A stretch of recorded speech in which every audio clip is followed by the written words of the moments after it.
Can we fix this jumpy display on a laboratory shaker? Well, let's find out.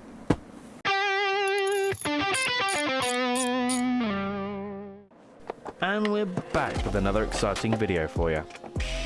Let's start by removing these 8 screws to get inside the machine.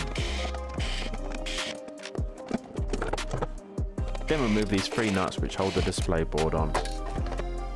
Remove the circuit board from the locking retainer clips using a pair of pliers to release the board.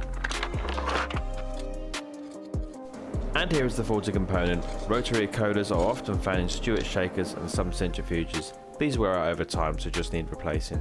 I apply some fresh solder so it can be pulled out quicker without the need to desolder. Lovely. And here's the new like-for-like rotary encoder. I desoldered and cleaned up the board so the new encoder fits in easy. Some fresh solder applied and we are good to go.